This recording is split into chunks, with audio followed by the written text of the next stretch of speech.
पिछले वीडियो में हमने सुना था महर्षि नारद महर्षि वाल्मीकि जी को श्री रामचंद्र जी की कथा को संक्षेप में सुना रहे हैं। उस कथा को आगे बढ़ाते हुए महर्षि नारद कहते हैं, तस्याभिषेक संभारान् दृष्ट्वा भार्याथ कैकेयी पूर्वं दत्तवरा देवी वरमेन मयाचत विवासनं च रामस्य भरतस्याभिषेचनम्। रानी कैकेयी श्री राम के राज्याभिषेक की तैयारी देखकर राजा दशरथ से वर मांगती हैं और वो कहती हैं, राम को निर्वासन दीजिए अर्थात वनवास भेज दीजिए और भरत का राज्याभिषेक हो। स सत्यवचनाद्राजा धर्मपाशेन संयतः विवासयामास सुतं रामं दशरथः प्रियम्। राजा दशरथ जो सत्यवचन में बंधे हुए थे, धर्म बंधन में बंधकर अपने प्यारे पुत्र को वनवास दे देते हैं। स जगाम वनं वीरः प्रतिज्ञामनुपालयन् पितुर्वचन निर्देशात् कैकेय्या प्रिय कारणात्। रानी कैकेयी का प्रिय करने के लिए और पिता की आज्ञा के अनुसार उनकी प्रतिज्ञा का पालन करते हुए श्री रामचंद्र जी वन की ओर चल दिए। तं व्रजन्तं प्रियो भ्राता लक्ष्मणोऽनुजगामः स्नेहाद्विनय संपन्नः सुमित्रानन्दवर्धनः भ्रातरं दयितो भ्रातुः सौभ्रात्रमनुदर्शयन्। तब माता सुमित्रा के आनंद को बढ़ाने वाले विनयशील लक्ष्मण जी ने भी अपने भाई रामचंद्र जी के साथ वन जाने का निश्चय किया।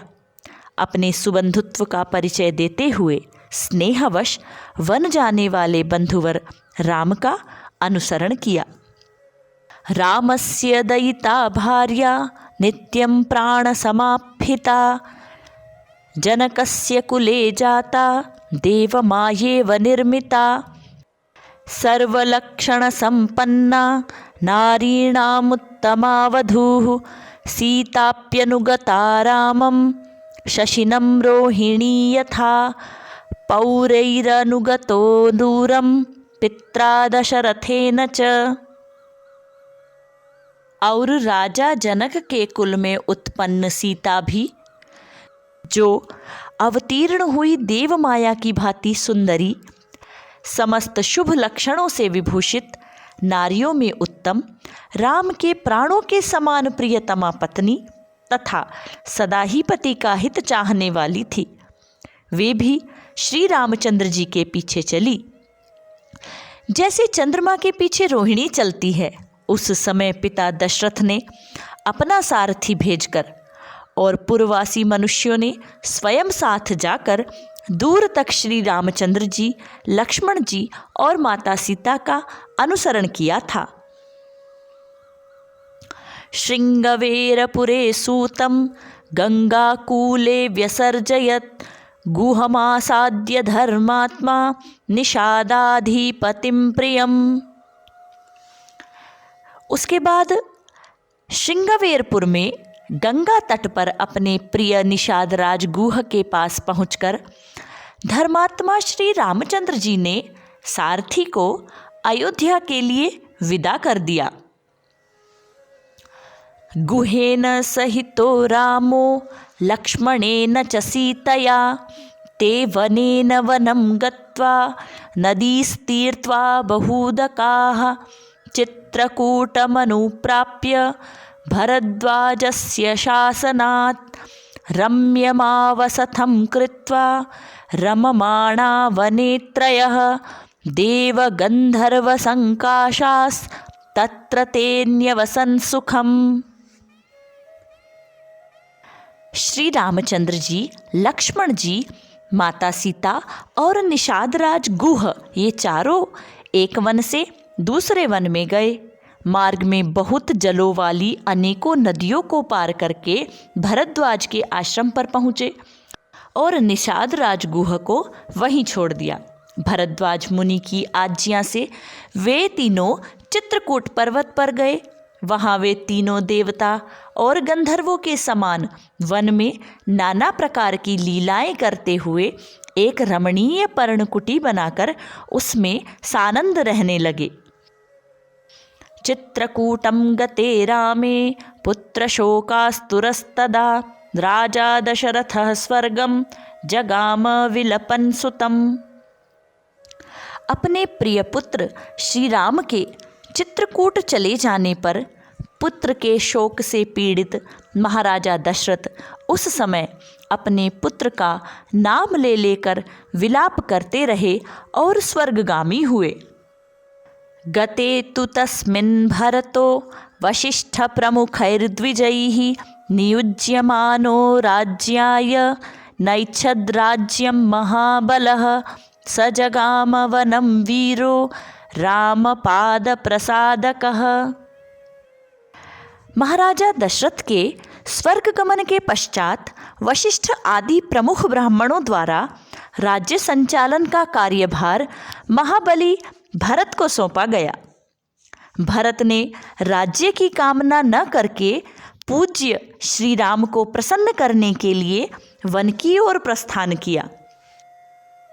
गत्वा तु स महात्मानं रामं सत्यपराक्रमम् अयाचद् भ्रातरं राम मार्यभाव पुरस्कृतः त्वमेव राजा धर्मज्ञ इति रामं वचोब्रवीत्। वहाँ पहुँचकर सद्भावना से युक्त भरत जी ने अपने बड़े भाई सत्य पराक्रमी महात्मा राम से याचना की और कहा, धर्मज्ञ आप ही राजा हैं। रामोपि परमोदारः सुमुखः सुमहायशाः न चैच्छत् पितुरादेशाद् राज्यं रामो महाबलः पादुके चास्य राज्याय न्यासं दत्त्वा पुनः पुनः निवर्तयामास ततो भरतं भरताग्रजः। परंतु महान यशस्वी परम उदार प्रसन्नमुख महाबली श्री राम ने भी पिता के आदेश का पालन करते हुए राज्य की अभिलाषा नहीं की और श्री राम ने राज्य के लिए न्यास के रूप में अर्थात चिन्ह के रूप में अपनी खड़ऊ भरत को देकर उन्हें बार बार आग्रह करके लौटा दिया। सकाममनवाप्यैव रामपादावुपस्पृशन् नन्दीग्रामे करोद्राज्यं रामागमनकांक्षया। अपनी अपूर्ण इच्छा को लेकर ही भरत ने राम के चरणों को स्पर्श किया और राम की आगमन की प्रतीक्षा करते हुए वे नंदीग्राम में राज्य करने लगे। गते तु भरते श्रीमान् सत्यसन्धो जितेन्द्रियः रामस्तु पुनरालक्ष्य नागरस्य जनस्य च तत्रागमनमेकाग्रो दण्डकान् प्रविवेशः। छोटे भाई भरत के लौट जाने पर सत्य प्रतिज्ञ जितेंद्रिय श्रीमान राम ने वहाँ पर पुनः नागरिक जनों का आना जाना देखकर उनसे बचने के लिए एकाग्र भाव से दंडकारण्य में प्रवेश किया।